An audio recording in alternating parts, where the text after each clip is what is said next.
33장이 되겠습니다.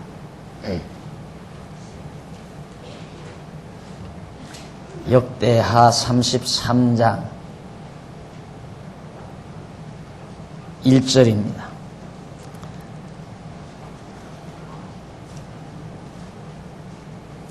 므낫세가 위에 나아갈 때 나이 12세라 예루살렘에서 55년을 치리하며 여호와 보시기에 악을 행하여 여호와께서 이스라엘 자손 앞에서 쫓아내신 이방 사람의 가증한 일을 본받아 그 붙인 히스기야의 헐어버린 산당을 다시 세우며 바알들을 위하여 단을 쌓으며 아세라 목상을 만들며 하늘의 1월 성신을 숭배하여 섬기며 여호와께서 전에 이르시기를 내가 내 이름을 예루살렘에 영영히 두리라 하신 여호와의 전에 단들을 쌓고 또 여호와의 전 두 마당에 하늘의 1월 성신을 위하여 단들을 쌓고 또 흰나무 아들 골짜기에서 그 아들들을 불 가운데로 지나게 하며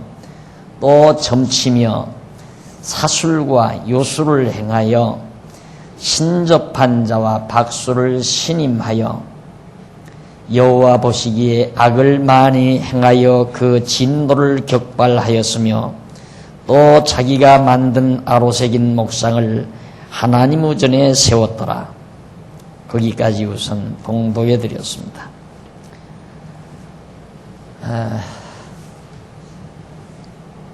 지난 시간 히스기야 왕의 마지막 부분을, 왕의 치세 마지막 마무리 부분을 우리들이 살펴본 바 있습니다.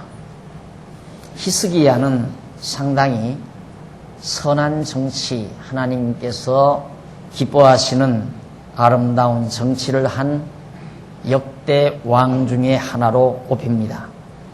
그런데 그가 너무도 하나님의 은총 속에서 나라가 강성해지고 나라가 평온해지자 마음이 자만해졌을 때 하나님께서 그를 시험하시려고 바로 여러 가지 시련도 주시는 가운데 특별히 죽을 병이 들어대죠. 죽을 병이 들어가지고 죽게 되자 선지자도 와서 너 죽는다 이렇게 말하자 히스기야 왕이 하나님 앞에 엎드려 기도를 했다고 했습니다. 그래서 15년을 생명을 연장받은 사실, 이게 바로 역대기에는 나와 있지 않지만 바로 열왕기에 보면 이제 그와 같은 자세한 내용이 나옵니다. 그때가 바로 히스기야가 죽으려고 할 때, 죽을 병이 들었을 때가 자식이 하나도 없을 때에 죽을 병이 들어서 고통을 당하던 때였습니다. 그러자 히스기야가 하나님께 기도해서 15년 연장을 받아 그 아들을 낳게 됐고요. 그 아들 므낫세가 바로 12살이 돼서 왕위에 오르게 됩니다. 그것이 바로 오늘 봉독해드린 33장 1절 이하에 나오는 내용입니다.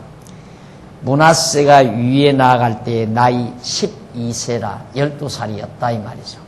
그러니까 만약에 15년 전에 히스기야가 죽었다고 한다면 다윗 왕가는 문을 닫게 된다는 사실을 지난 시간 여러분들에게 확인해 드렸죠.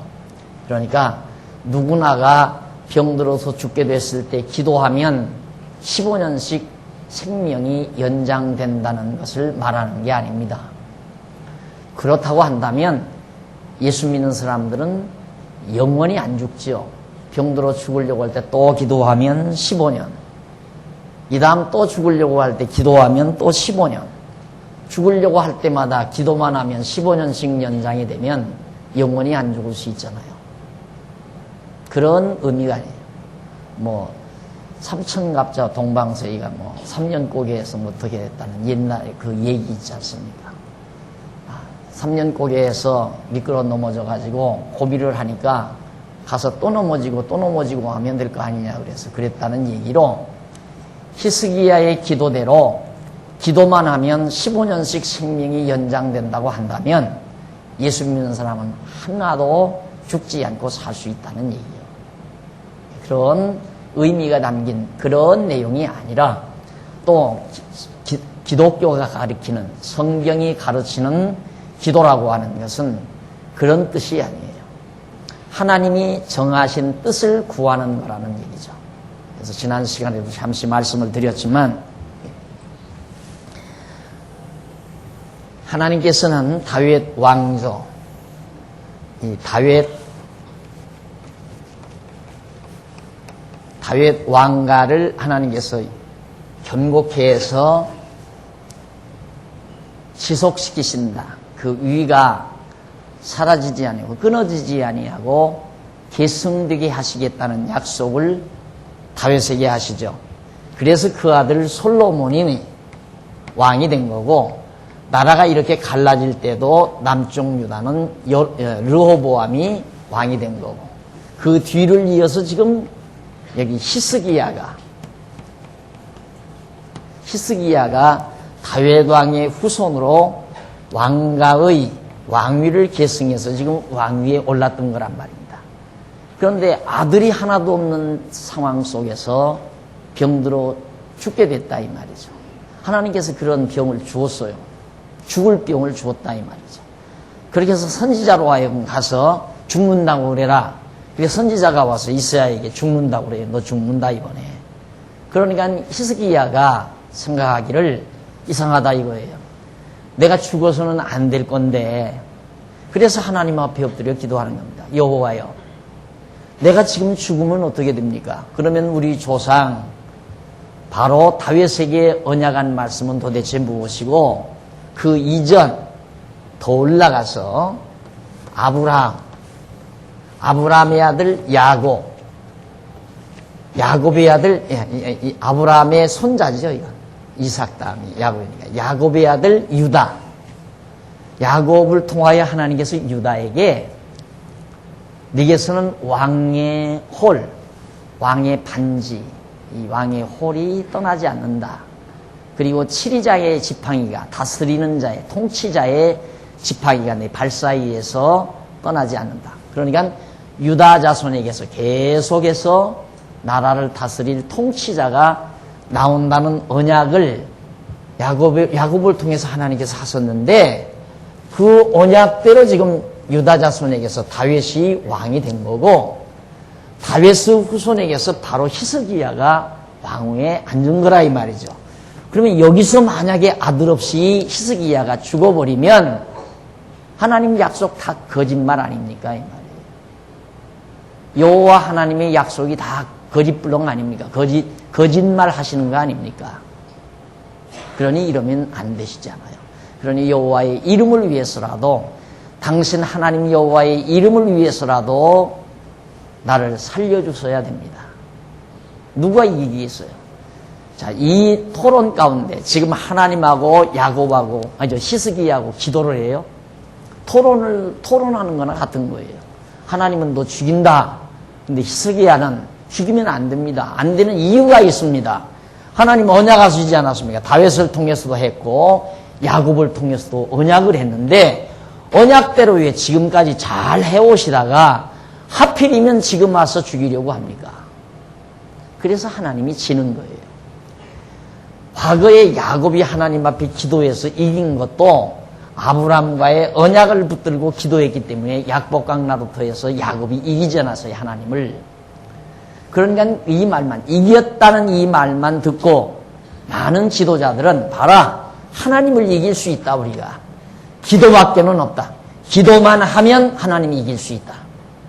그러니까 기도할 때 야곱이 약복강나루터에서 갈비뼈가, 환도뼈가 부러질 때까지 기도했다 이거예요. 그런 식으로 이제 얘기를 하죠. 그러니까 악을 쓰고 아우성을 치면서 하나님 앞에 기도만 하면 하나님이 귀찮아서라도 결국 이루어준다. 이런 식으로 많은 교사들이 가르쳐 줍니다. 그러나 그건 다 잘못된 거예요. 이길 수밖에 없게 돼 있어요. 야곱이. 왜? 하나님이 아브라함과 언약을 하셨기 때문에, 약속을 했으니까 약속대로 해달라 이거예요. 여러분 예를 들어서 여행 떠날 때 자식들한테 어린 3살짜리, 4살짜리한테 자, 내가 갔다 오다가 선물 사다 주마 하고 여행을 갔다가 올 때 잊어버리고 그냥 왔어요. 그러면 3살짜리한테 못 견뎌요.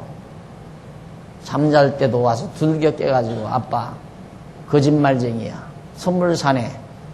밥 먹을 때에도 거짓말쟁이야. 선물 사네. 어떻게 해요? 둘째 없고 백화점에 가서 사줘야 되잖아요.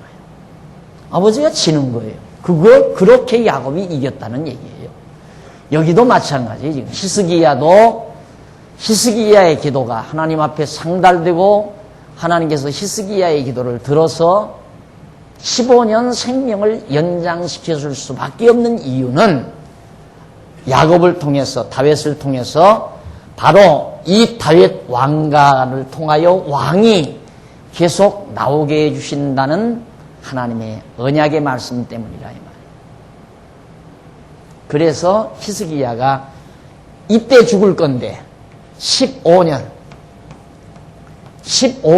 더 연장해서 살면서 자, 그 기도 후에 그 다음 아이 가지고 나서 그 다음 기르다 보니까 이제 히스기야가 죽을 나이에 12살 12세가 됐다 이 말이에요. 이것이 므낫세예요. 므낫세. 그래서 하나님께서 다윗과 언약 또 야곱을 통하여 언약하신 말씀을 어김없이 하나님은 이루어 주셨다. 하나님께서는 이걸 보시려고, 그러니까 히스기야가 정말로 언약대로 이루시는 여호와 하나님을 믿는가 믿지 않는가 그걸 확인하기 위해서, 시험하기 위해서 죽을 병을 준 거예요. 히스기야는 아니다 이거죠. 하나님 살아계시는데 어떻게 하나님의 언약의 말씀이 이렇게 거짓말이 될 수 있는가. 그래서 하나님 앞에 매달려 기도한 거예요. 그렇게 해서 결국 므낫세를 아들로 하나님께서 허락해 주시고 아들이 장성하기까지 12살 장성하기까지 바로 히스기야의 생명이 연장돼서 히스기야가 죽자 바로 그 아들 므낫세가 왕위에 오르게 됩니다. 그래서 오늘 이 33장에는 므낫세와 아몬, 므낫세하고 그의 아들 아몬이 타락하는, 그러니까 아버지가 이처럼 참 아름다운 정치, 하나님이 기뻐하시는 아름다운 나라를, 아름다운 정치를 했는데도 그 아들 므낫세와 또 그 손자 아몬은 아버지가 해놨던 거 다 걷어치워버려요. 전부. 그리고는 다시 이방신을 섬기는, 산당을 짓고 엉뚱한 짓을 행하는 그런 못된 아들들의 통치가 지금 소개되고 있습니다. 이것이 오늘 아침 여러분들에게 봉독해드린 말씀 가운데 나타납니다. 거기 한번 보십시다. 2절에 보면 여호와 보시기에 55년이나 통치해요. 그런데 12살에 왕위에 올라서 정치도 아주 못되게 하는데도 재위기간은 길어요. 55년 동안. 아주. 그러니까 이런 것도 우리가 살펴보면 아하, 정치를 잘하면 수명이 길고 정치를 잘못하면 수명이 짧구나. 이렇게 생각해서도 안 되죠. 아주 못된 정치를 하는데도 재위기간이 길지 않아요. 55년 동안. 아마 제일 길 거예요. 이 므낫세가. 제일 못된 정치. 그러니까 여러분 남쪽 유다 역대와 이거 역대라고 그러죠. 여기는 이 남쪽 유다 왕조를 가리켜서는 역대 왕조라고. 역대. 여기는 이스라엘은 열왕이라고 그러죠. 열왕. 그래서 열왕기, 역대기 그렇게 나와요. 열왕기는 북쪽 이스라엘에 대한 왕들의 여러 왕조들의 치리, 업적, 치리들을 살피는 내용이고요. 남쪽 유다는 역대기라고 그러죠. 역대기. 계속해서 다윗의 후손들이 나라를 이어가기 때문에 이건 역대기라고 하고, 이것은 여러 왕조들, 왕조가 몇 번, 서너 번 바뀌어요. 죽이고 바뀌고, 저 집안을 죽이고 이 집안에서 잡고, 이 집안을 죽이고 저 집안에서 또 잡고 해서 왕조가 서너 차례 바뀝니다. 그래서 이제 북쪽은 열왕기, 북쪽에 대한 모든 기록은 열왕기라고 하고 남쪽은 역대기라고 그렇게 표현을 합니다. 그래서 남쪽 역대기 이 상황 속에서 이제 하나님께서 섭리를 해 가시는데 아주 남쪽 유다 왕조 가운데 가장 오랜 기간 통치를 한 사람 중에 하나가 바로 므낫세예요. 55년 동안. 그런데 여호와 보시기에 악을 행하여 보십시오. 여호와 보시기에 사람 보기에 악을 행하는 게 아니에요. 여호와 보시는 거하고 사람이 보는 거하고 다르다 그 말입니다. 여호와 보시기에 악을 행했다. 꼭 성경이 그래요. 선에도 좋은 것도 하나님 보시기에 좋았더라 그러잖아요. 창세기에 보면 하나님 보시기에 좋았다. 또 여기도 보면 여호와 보시기에 좋았다. 그걸 소위 이제 관이라고 그러잖아요. 철학에서는 관. 보는 볼 관자, 인생관, 역사관, 세계관, 뭐 윤리관, 도덕관, 이 관. 보는 시각에 따라서 그것이 좋으냐 나쁘냐 판별이 되죠. 그런데 하나님 보시기에 하나님 보시는 관에 선악관에 의해서 하나님 보시기에 좋았다. 인간이 보기에 좋은 게 아니라. 그러니까 인간들은 다 도덕을 기준으로 해서 사람을 보잖아요. 아, 도덕적으로 저 사람은 선하다. 도덕관에 의해서 사람을 선하다, 악하다라고 판별을 하죠. 그러나 성경은 도덕관에 의해서 악하다, 선하다라고 판별하는 게 아니라 하나님의 보시는 관이 있어요. 이게 상태적으로 설명을 하면 우상 섬기는 건 절대 싫어요. 가증하게 행했다 그 말이죠. 성경에 보면 가증하게 행하다. 가증하게. 이게 이 가증하다는 말이 히브리어로 바로 우상 숭배라는 뜻이 있어요. 우상 숭배. 가증하다, 우상 숭배. 그러니까 우상 숭배하는 것처럼 가증한 게 없죠. 이게 지금 여기도 그래요. 하나님 보시기에 악하다, 므낫세가 왜 우상 섬기니까 가증하다 그 말이에요. 하나님 보시기에. 하나님은 가장 가증하게 보는 것, 이것이 악하게 보는 것이 우상을 섬기는 행위입니다. 거기 보면 악을 행하여 여호와께서 이스라엘 자손 앞에서 쫓아내신 이방 사람의 가증한 일, 당장 나오잖아요. 가증한 일을 본받아 그 붙인 히스기야의 헐어버린 산당을 다시 세우고 자기 아버지 히스기야 왕이 다 깨끗이 청산하고 하나님의 전을 수리하고 제사를 회복해 놨는데 그거 다 무시해버리고. 이 사람의 본능이라는 게 참 묘한 게 절대적인 진리를 못 찾게 되면은 다 자기 좋은 대로 행해요. 그럼 자기 좋은 대로는 어떠한 것이 자기 좋은 대로냐? 남이 한 것은 아무리 좋은 것이라도 내게는 싫어요. 이게 상대적이라 이 말입니다. 그러니까 보통 사람들이 남이 집 지어놓은 집 사가지고 안 들어가 살잖아요. 개성 있는 사람 반드시 자기가 집을 지어서 살지 남이 자기 개성에 맞게 지어놓은 집 사가지고 잘 안 들어간단 말입니다. 그러니까 그러듯이 또 남이 해놓은 건 다 헐어버리고 다시 하고. 이게 인간의 사악성이에요. 그러니까 이 히스기야의 아들 므낫세도 자기 아버지가 얼마나 잘해놨어요. 너무너무 잘해놨으니까 아버지 뒤를 이어서 그대로 백성들을 다스리면은 얼마나 좋아요. 그런데 아버지 한 거 다 헐어버리고 자기 고집대로, 자기 생각대로, 자기 보기에 좋은 대로 나라를 다스리는데 전부 이방신 끌어다가 우상 섬기고 또 가증한 일을 본받아 아버지가 해놓은 히스기야가 한 거 다 없애버리고 그리고 바알들을 위하여 단을 쌓고 바알신, 아세라 목상, 아세라 그런 나무로 만든 우상 이런 것들을 만들며 하늘의 일월성신을 숭배하며 하늘의 일월성신, 별들 이런 것들을 숭배하며 하여 섬기며 여호와께서 전에 이르시기를 내가 내 이름을 예루살렘에 영영히 두리라 하신 여호와의 전에 단을 쌓고 여호와의 성전 안에다가 다 귀신을 섬기는 이방신들을 섬기는 단들을 쌓고 또 여호와의 전 두 마당에 하늘의 일월성신을 위하여 단을 쌓고 천재단이죠. 그러니까 태양을 섬기고 달을 섬기고 별들을 섬기는 이런 단. 또 흰놈의 아들 골짜기에서 그 아들을 불 가운데로 지나게 하서 이 흰놈의 아들 골짜, 이 고약한 골짜기인데 거기에서 이제 막 자기 아들들을 태워 죽이는 이방 종교는 그런 거 있잖아요. 자기 아들들을 태워서 죽이는.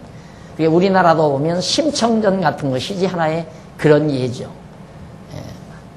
그 바다 항선한 항해하는 사람들이 바다심, 수심이 노여워서 잘못하면 이제 침몰이 되지니까 아름다운 처녀를 갖다가 수신에게 제물로 주면 바다가 잠잠해진다. 이런 이방 신관에 의해서 그 심청전 같은 것들이 만들어진 겁니다. 옛날 고대에. 그러듯이 그 당시 이제 중동 지역이나 이 가나안 지역, 이 지역의 모든 신들도 같은 개념이죠. 같은 이 셈의 후손들의 문화를 본받은 것이니까. 그래서 이제 아들을 그렇게 불에 태워 죽이는 아주 고약스러운 종교. 그리고 지나게 하며 또 점치며 사술과 요술을 행하며 신접한 자와 박수를 신임했다. 어제 아마 점집 다녀오신 분이 있을지 몰라요. 뭐 정초에는 다 보는 거라면서요. 토종 의결도 보고.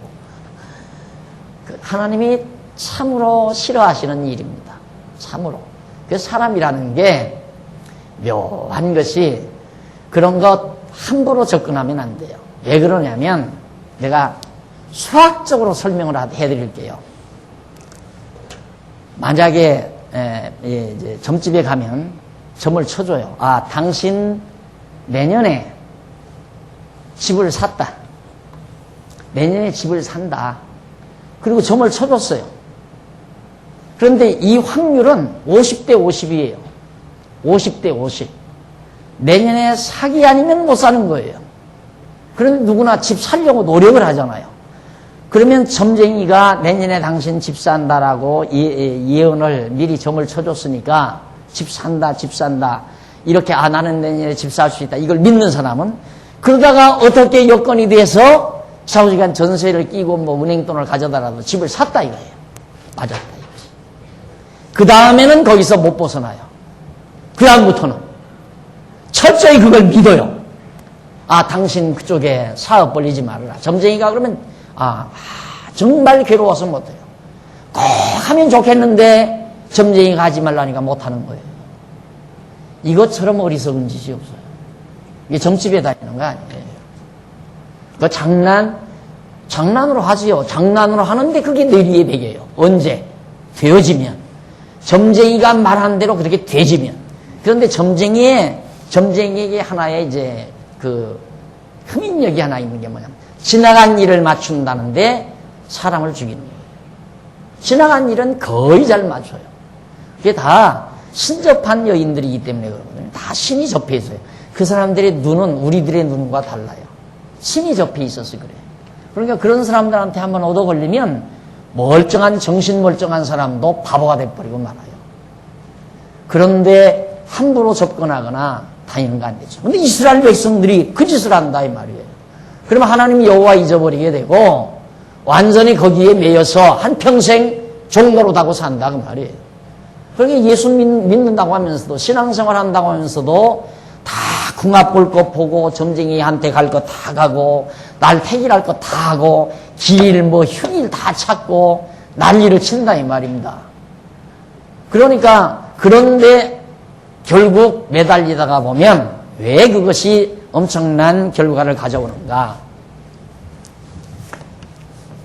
이 하나님하고 바로 지금 그 모든 점쟁이들이나 무슨 뭐 사주팔자 이런 것들은 다 물리거든요. 물리.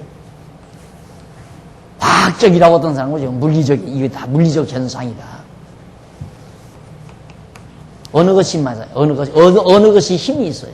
하나님은 창조주이시고 물리는 피조물이에요.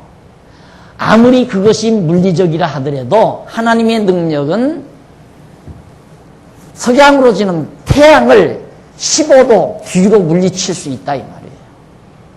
여호수아 전쟁 때 그랬잖아요. 여호수아 전쟁 때. 이 자연현상을 얼마든지 하나님의 능력으로 바꿔놓을 수 있는 것이 하나님의 능력이에요. 그런데 그 하나님을 의지하지 않고 물리적인 힘, 물리적인 어떤 원리에 내가 매여버린다면 소위 하나님의 피조물 중에 가장 피조물 중에 가장 영장이라고 하는 인간이 물질의 노예가 돼버리고 마는 거예요. 인간이 하나님의 종이고 하나님의 백성이어야 되는데 사람이 어떻게 물리적인 물리의 종, 사물의 종, 물질의 종이 돼버리고 마느냐 이 말입니다. 근데 사람은 물질이 보이니까, 물리가 보이니까, 물질이 보이니까 이쪽으로 빠져들어가거든요. 나무로 서령 우상을 깎아놨어도 눈으로 보인다 이 말이에요. 그것이. 그런데 하나님은 눈으로 안 보이잖아요. 그러니까 눈으로 보이는 목상, 아세라 목상이게 더 빠져들고 더더군다나 황금물을 칠해놓은 석상 같은 건 더 사람을 매혹시키는 거죠. 그런 절간 같은 데 가면 막 황금물 이렇게 칠해가지고 이렇게 해놨잖아요. 거기에 인간이 다 나가 떨어지는 거예요. 이게 보이는 것에 절대 매달려서는 안 된다 이 말입니다. 그래서 하나님의 백성은 하나님의 주권하에 있어요. 하나님의 주권적 영역하에 있어요. 그러니까 그 하나님의 주권적인 영역에 의해서 사는 사람은 이거 하나도 안 맞아요. 이거 맞지 않는다 이 말입니다. 도리어 하나님이 나를 통해서 하고자 하시는 그 일, 안 될 것 같은 일도 되게 되는 거고 될 것 같은 일도 안 되게 되는 거고 하나님의 주관에 의해서. 그러니까 살고 죽는 것이 하나님의 손에 달려있음을 우리들이 확실히 믿는다면 이런 거짓된 이방 사상에 빨려 들어가지 않는다 하는 얘기. 아야 멀리해 버려야 돼요. 점을 친다거나 사주팔자 본다거나 뭐 이런 것들 전부 정말 우리를 다 매혹시키는 무서운 마력을 지니고 있는 요소들입니다. 그런데 바로 이 므낫세가 이런 모든 것들을 나란으로 끌어들이는 거예요. 이것이 보이지 아니하는 여호와 하나님을 잊어버리게 만드는, 잃어버리게 만드는 무서운 동기가 되지게 되는 겁니다. 그래서 여호와 보시기에 악을 많이 행하여 그 진노를 격발하였으며 7절 또 자기가 만든 아로새긴 목상을 하나님의 전에 세웠더라. 옛적에 하나님이 이 전에 대하여 다윗과 그 아들 솔로몬에게 이르시기를 내가 이스라엘 모든 지파 중에서 택한 이 전과 예루살렘에 내 이름을 영원히 둘지라. 만일 이스라엘 사람이 내가 명한 일 곧 모세로 전한 모든 율법과 율례와 규례를 지켜 행하면 내가 그들의 발로 다시는 그 열조에게 정하여 준 땅에서 옮기지 않게 하리라 하셨으나 유다와 예루살렘 거민이 므낫세의 꾀임을 받고 악을 행한 것이 여호와께서 이스라엘 자손 앞에서 멸하신 열왕보다 더욱 심하였더라. 므낫세가 꾀임을 받아 하나님 보시기에 악을 행한 것이 누구보다 이스라엘은 북쪽 이스라엘은 말할 것 없고 주변 열방보다 더 심각한 범죄를 저질렀다 그 말이에요. 얼마나 무서운 범죄를 저질렀는지 모든 열방보다 더욱 심하였더라. 거기 나오니 9절에 유다와 예루살렘 거민이 므낫세의 꾀임을 받고 악을 행한 것이 여호와께서 이스라엘 자손 앞에서 멸하신 열방 주변의 모든 이방 열방 나라들보다도 더 고약스러운 악을 행했다. 악한 악을. 남쪽 유다가 므낫세에 의해서. 그러니까 성경에서 항상 하나님이 악하게 보시는 것이 하나님 이외에 다른 신을 경외하는 일입니다. 우상을 섬기는 일, 이방신을 섬기는 일이에요. 그러니까 이방신을 섬긴다고 하는 건 참 하나님이 가장 싫어하는 일. 왜? 아까도 말씀드렸지만 이방신은 전부 물질에 이 하나님의 피조물에 속한 것들이에요. 태양, 달, 별 다.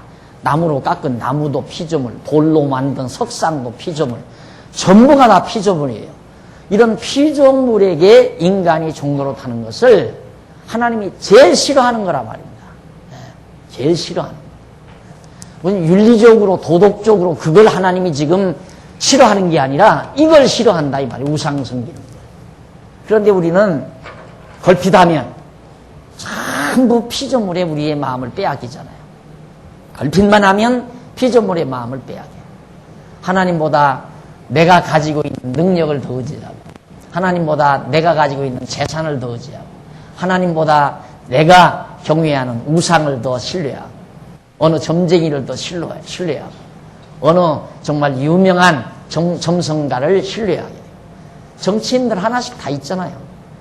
정치인들의 배후에는 점쟁이들이 하나, 유명한 점성가들이 하나씩 있어요. 어떻게 해라, 어떻게 해라, 무슨 일이 온다, 안 온다, 이런 것들. 그래서 옛부터 나라 정치하는 사람들 배후에는 큰 점쟁이들이 대부분 자리 잡고 있다는 게 역사적으로 증명을 하고 있지 않습니까? 이게 참 무서운 겁니다. 사람이라는 게. 그 점쟁이라는 게. 내가 언젠가도 말씀드렸지만, 제가 농촌운동할 때 어느 시골 마을에 갔을 때, 그 서울대 나와가지고, 서울법대 나와가지고, 사시 붙지 못해가지고, 시골에 묻혀서 괴로워하다가, 이 장명가가 장명풀이라면서 당신은 팔자가 이름을 잘못 지어가지고 당신 꼴이 그렇다. 자살해버렸어요, 그냥. 완전히. 처음에는 막 자기도 죽이고, 자기 가족도 죽이고, 자기도 죽이려다가 안 되니까, 나중에는 가족은 안 죽이고 자기가 자살해버리는 거예요. 그렇게 무서운 겁니다. 그러니까 절대 그런 데 걸려들면 안 돼요. 하나님이 나의 주인이시고, 죽고 사는 거 하나님의 손에 달려있고, 망하게 하시면 하나님의 손에 망하고, 흥해도 하나님의 손에 흥한다는 확신에 찬 그런 강한 믿음의 힘, 신앙이죠. 그게. 굉장한 겁니다. 그래서 하나님을 믿는 그 힘이 나에게 접근을 못하는 거죠.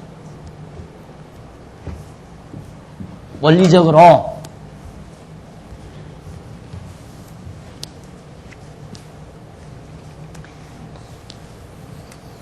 이제 하나님 아닙니까? 하나님 안에 내가 이렇게 지금 존재해요. 그럼 하나님을 의지하는, 완전히 하나님을 의지하게 되면 이 강력한 하나님의 능력을 내가 가지고 있는 거예요. 하나님에게 완전히 내가 의존될 때. 그런데 나라는 존재가 하나님에게 완전히 의존하지 아니하고 다른 형편없는 이 피조물을 의지하게 되면 자기 힘이 한없이 약해질 수밖에 없잖아요. 힘이라는 게 확신에서 오는 건데, 내게 확신에서 힘이 나오잖아요. 확신에서. 그러니까 하나님은 살아계셔서 나를 주관하신다, 이 확신이 바로 하나님의 영역이 내게서 완전히 작용되는 거예요. 확신에 의해서. 그러니까 이런 확신에 찬 힘이 있는 나를, 주변에 어떤 힘들이 나를 이렇고 저렇고 좌우할 수 없다. 영향력을 미칠 수가 없다. 이 말이에요. 내게서 나타나는 이 확신에 찬 힘은, 에너지는. 그런데 형편없는 작은 목상이라든가 우상이라든가 점쟁이라든가 이걸 내가 의존해버리면 나는 그만큼 한없이 약해져 버려요. 내가 힘이 약해져 버리니까 도리어 이것들에게 내가 다 지배되는 거죠. 주변 모든 물리적인 힘에 의해서 내가 지배된다 이 말이에요. 그러니까 이게 내게서 힘이 폭발해야 되거든요. 내게서 힘이.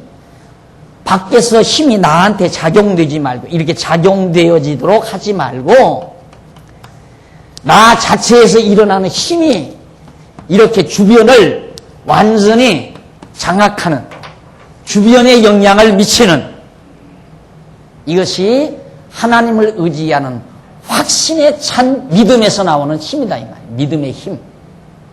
이거 가지고 살면 절대 주변의 영향을 자기가 받지 않지만 하나님 의지하는 힘이 없고 확신도 없고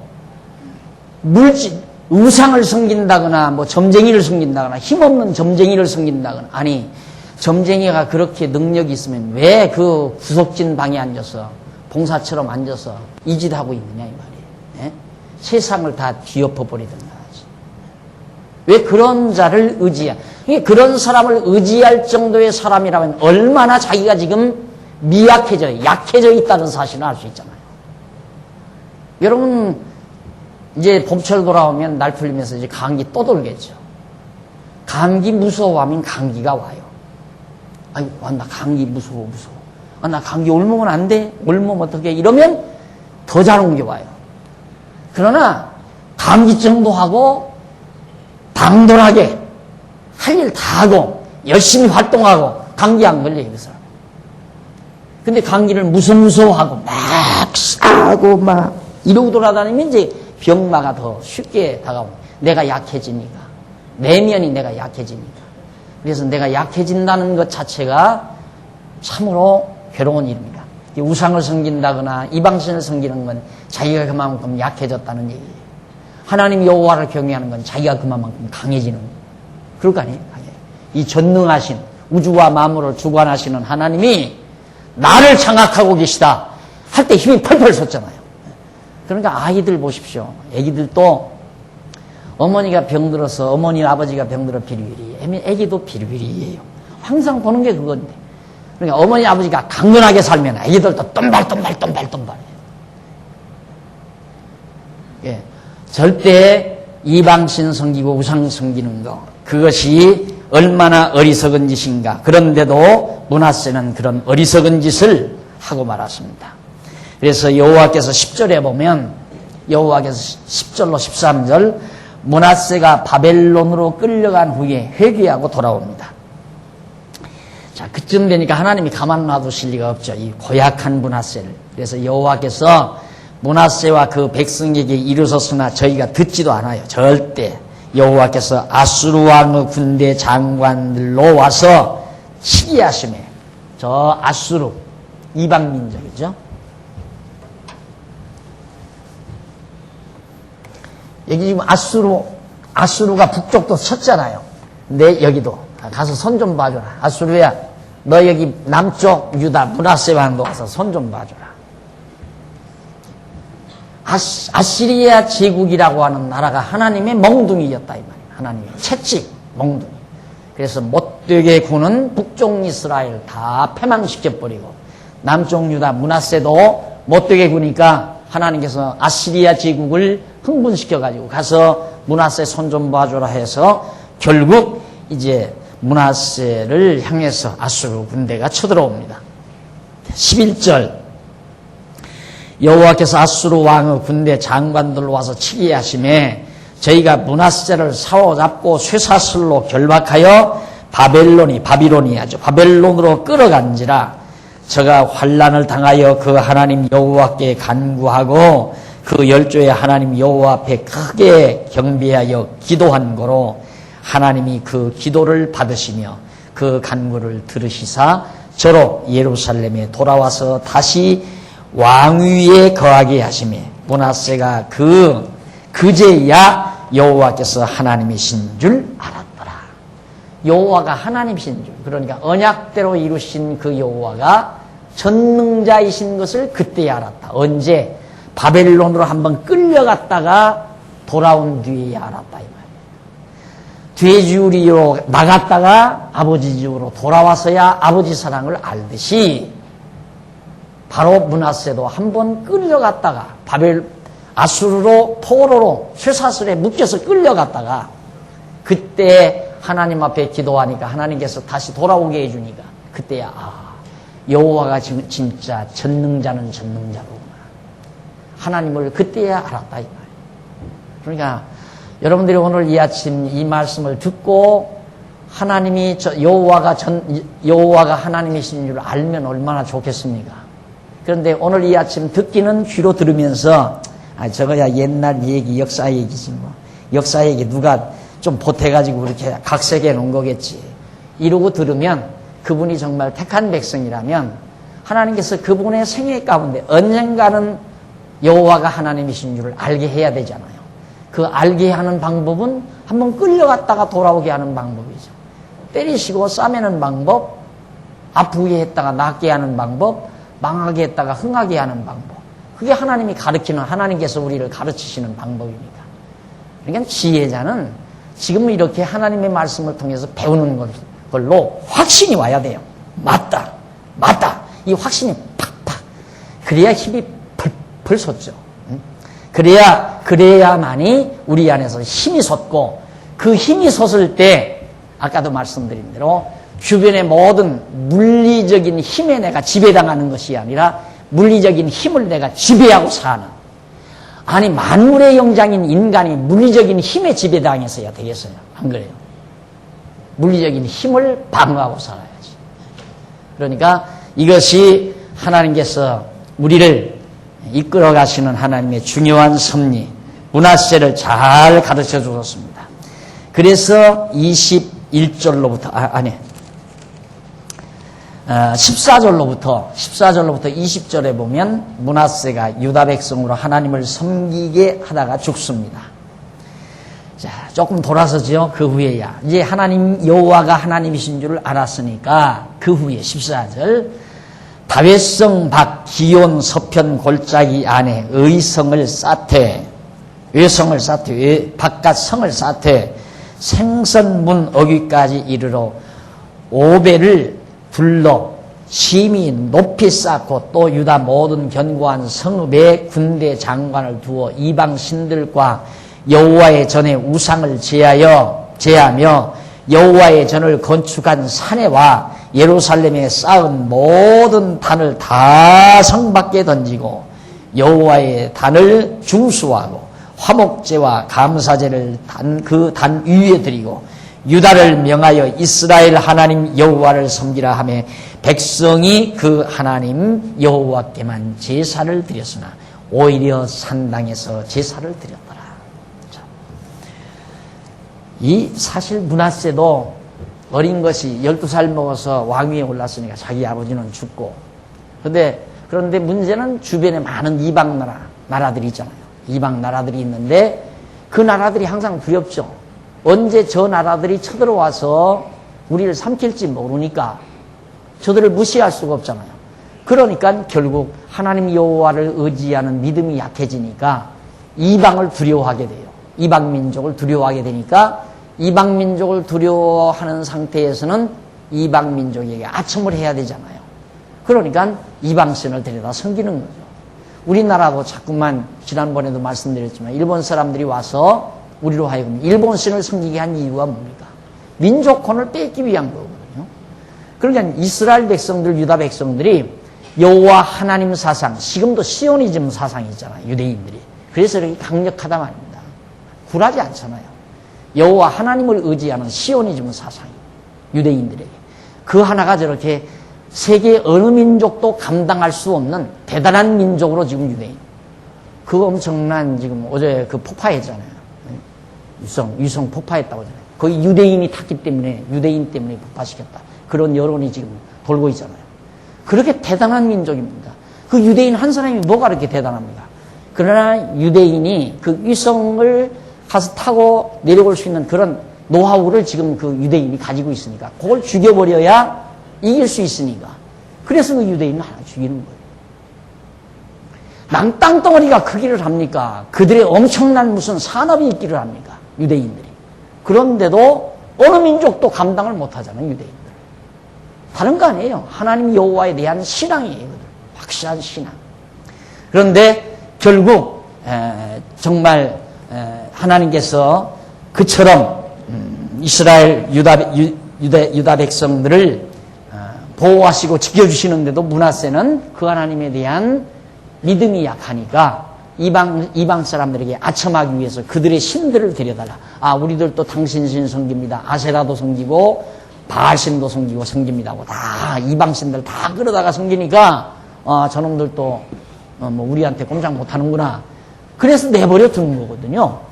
그러니까 므낫세는 완전히 구욕 정책을 핀 거예요. 열방에 대한 구욕 정책.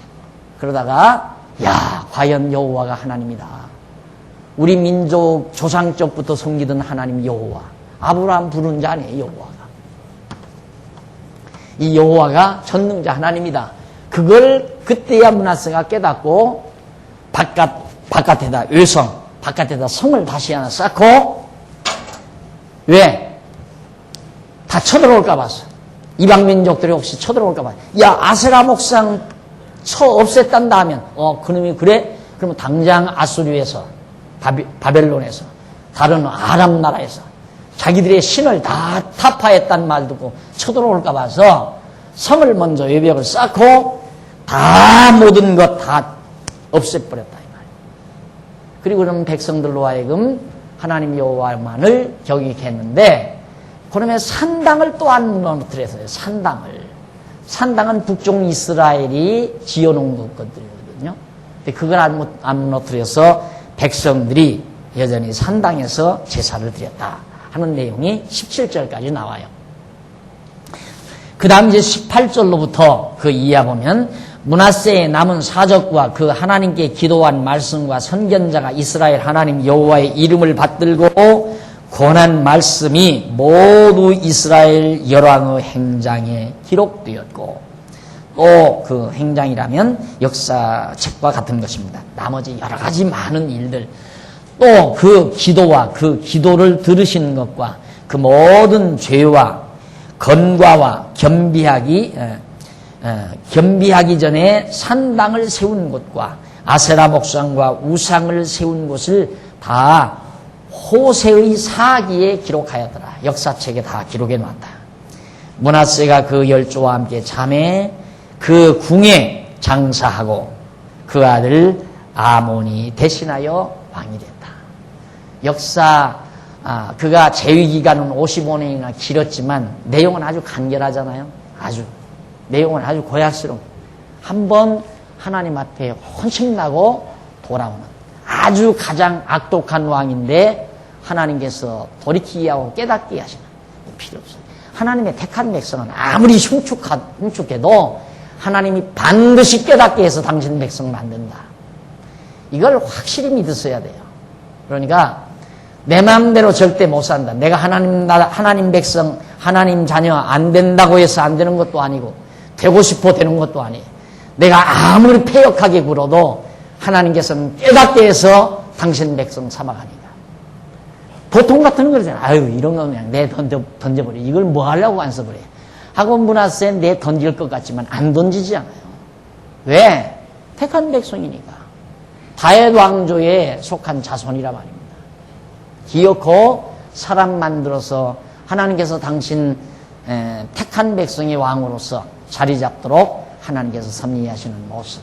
자, 이런 것들을 우리가 하나하나 배워가면서 우리 자신의 힘, 우리 연약한 이 주변을 의지하는 미약한 힘들을 쫙 빼버리고 전능하신 하나님을 의지하는 그 확신에 찬 거기로부터 나오는 솟구치는 힘, 자기 안에서부터 용솟음 치는 그 힘, 이것으로 우리가 세상을 이기고 당당하게 살아가는 우리 성도의 삶이 바로 아름다운 삶이다 하는 얘기입니다. 자, 이렇게 해서 결국 므낫세는 죽었는데 그 아몬이 위에 나아갈 때 나이가 22살이었어요. 예루살렘에서 2년을 아주 짤막한 해죠. 2년을 치리하며 그 붙인 므낫세의 행함같이 여호와 보시기에 악을 행했어요. 저 아버지가 그렇게 깨닫게 해놨으면 아들 녀석도 역시 또 아버지를 본받아야 되는데 이 녀석 마찬가지예요. 22살 돼서 왕위에 올라가지고 역시 위태로웠던 거죠. 왜? 눈으로 보이니까. 이방 민족은 눈으로 보이고 하나님은 눈으로 안 보여요. 그래서 우리 성도들이 가장 문제가 되는 것은 보이는 것과 보이지 않는 것. 이것이 항상 확실하게 구분돼야 돼요. 우리는 보이는 것에 민감해요. 보이지 않는 것에는 민감하지를 않고. 그래서 항상 우리는 보이는 것에 마음을 빼앗길 가능성이 80~90%란 말이에요. 80~90%. 그러니까 보이는 것에 절대 마음 빼앗기지 말고, 보이는 것 의지하지 말고, 보이지 아니하는 하나님 의지하고 그 하나님의 백성으로서 당당하게 사는 힘이 솟아나야 되는데 그게 안 되니까 바로 이 아몬 왕 역시, 므낫세의 아들 아몬 왕 역시 저 아버지가 죽자마자 옛날 저 아버지가 했던 대로 이방 신들을 다 끌어다가 아이고 우리 당신들 신 우리도 섬기겠습니다 하고 전부 끌어다가 다시 악한 일을 행하게 됩니다. 그래서 므낫세가 만든 아루색인 모든 우상에게 제사하여 섬겼으며 이 아몬이 그 붙인 므낫세의 스스로 겸비함 같이 여호와 앞에서 스스로 겸비치 아니하고 더욱 범죄하더니 그 신복이 반역하여 왕을 궁에서 죽임에 국민이 아몬 왕을 반역한 사람들을 다 죽이고 그 아들 요시야로 대신하여 왕을 삼으니라. 이건 완전히 내란에 의해서 망해버리고 말아요. 아몬이. 자, 그러니까 므낫세 스스로 겸비함 같이 여호와 앞에서 스스로 겸비치 아니하고 더욱 범죄를 해요. 이 아몬이. 그러니까 그 신복이 부하지요. 신복 부하가 그냥 죽여버리고 말아요. 반역하여 왕을 궁에서 죽임에 국민이 아몬 왕을 반역한 사람들을 다 죽이고 그 아들 국민들이 그 다음에 일어나요.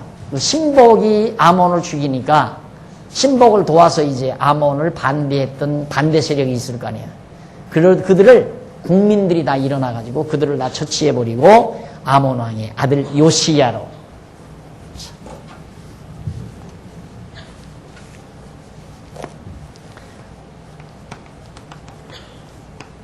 요시야. 아주 이 요시야 왕이 또 아주 선한 왕입니다. 아주 선한, 하나님 보시기에 선행하는 왕인데, 히스기야 다음, 므낫세 다음, 요담. 이 둘은 아주 악한 왕이었고, 히스기야 선한 왕, 요시야 선한 왕. 요 55년, 여기는 2년 아니에요. 55년, 2년. 기십년 사이에 세상이 바뀌어져 간다는 거예요. 제가 늘 얘기하지만은, 저 몇십 년 사는 동안 이 교회가 아주 둔갑을 하는데 서너 너더 차례를 둔갑을 하더라고요. 이 둔갑한 교회, 지금 현대 교회가 어떻게 둔갑을 했는가. 나 어렸을 때 내가 얘기 들으셨죠. 나 어렸을 때에는 계속 선생님들이 야 부자 되면 천국 못 간다. 가난해야 천국 가. 가난해야 한다. 여러분들은 가난하지요? 하나님께서 천국 가는 거예요. 그런 줄 알았지요. 그때 영향을 받아가지고 지금까지도 제가 막 돈을 벌어야 되겠다는 생각을 안 하고 살아요. 그 영향 때문에. 이게 아버지가 가난한 농부로 여러 형제들을 길렀으니까 어렸을 때 일을 안 벌었을 거 아니에요. 보통 같으면 내가 수산보이라도 해서 돈 벌어 살아야 되겠다 이러고 했을 텐데 그런 생각을 안 했단 말입니다. 그러더니만 조금 있으니까 뭐 하늘에서 막 성령이 내려왔대요. 성령이 갑자기 성령 듣도 보지도 못한 성령이 내려왔다고. 어느 영감이 와서 막 허벌 춤을 추고 어느 권사 하나가 와서 막 하얀 옷을 입고 막 춤을 춰대는데 교회가 발칵 뒤집어져 버리는 거예요. 야 이게 진짜인가 보다. 또 이게 진짜 교회인가 보다. 그러고 지났더니만 조금 있으니까 난데없이 복 받아야 천국 간다니. 복 받아야. 내 영혼이 잘된 같이 범사가 잘되고 강건하기를 원한다. 하나님 잘 믿으면 복 받아서 잘 먹고 잘 살고 몸도 건강하다. 그러고 난리치는 거예요. 그래가지고 지금 다 그렇게 돼버렸잖아요. 모두가 다 교회들이 되고. 또 한 20년 지나니까, 한 10년 남짓 지나니까, 교회 뭐 기독교만이 이게 종교가 아니다. 다 우리가 선을 향해서 추구하는 거니까, 불교나, 유교나, 천주교나, 기독교나 할 것 없이 이거 다 아름다운 종교들이다. 그게 종교다원주의가 지금 뭐 완전히 만연돼가. 그러니까 약간 지성인들은 종교다원주의에 매료가 돼 있고, 약간 좀 서민대중들은, 가난하고 병든 서민대중들은 소위 복받는 데 다 매여져 있고, 교회가 그 꼴이에요, 지금. 현재. 이게 완전히 둔갑하는 교회 아니에요? 그러니 어느 것이 진짜 교회냐, 이 말이죠. 어느 것이. 그래서 결국 교회라고 하는 것은 성경이 바로 그 기초인데, 그래서 우리가 지금 이렇게 교회를 정말 순수한 성경대로 모습으로 돌아가자는 것이 바로 우리의 주장 아닙니까?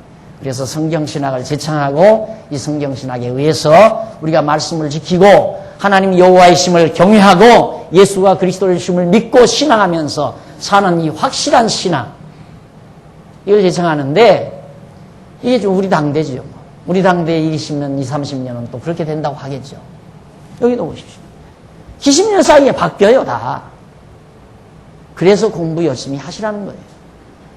여러분들이 지금 특히 젊은 층들이 공부 안 하면 나 언제 이거 뭐 이제 얼마 안 있다 하나님께 갈 거 아니에요. 우리 장로님들도 다 가고 앞에 계시는 나이 드신 권사님들도 다 가고 이거 바뀌는 거 봐요. 20년 사이에 완전히 뒤바꿔버려요. 세상이 바뀌어진다. 올바른 진리가 전승된다는 게 그렇게 쉽고 간단한 게 아니에요. 자꾸 가르치지 않으면 안 돼요. 자꾸만 가르쳐야 돼요. 성경대로 가르쳐야 돼요. 그래서 자꾸 제가 관심을 두는 게 교회학교. 교회학교에 온 전 관심이 솔직히 거기에 다 있습니다. 우리 장년부는 여기 계신 분들은 다 교회학교 후원회원이에요. 우리 교회학교, 이 지금 지하에 있는 교회학교 후원회원.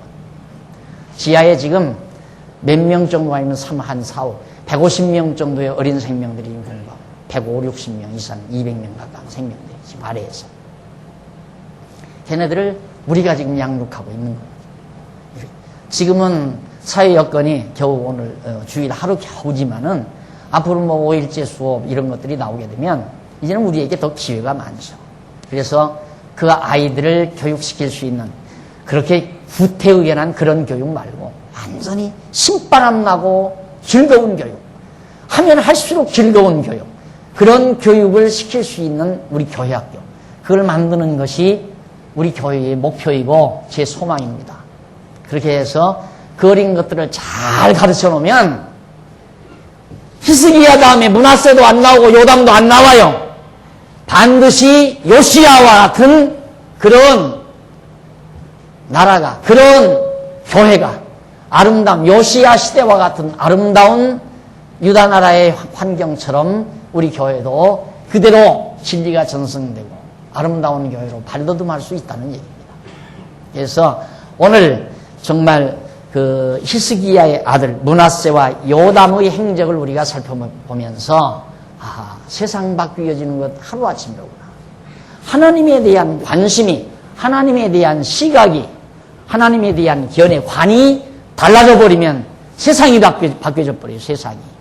그러니까 하나님의 여호와이심을 깨닫고 깨달아 알고 경외하도록 우리 어린 자녀들을 잘 가르치는 일이 교회가 해야 될 가장 중대한 일임을 명심을 하시면서 오늘 말씀을 줄입니다. 기도하십시다.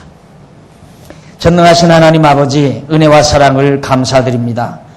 묵은 해 보내고 9년으로 새해를 저희들이 맞습니다.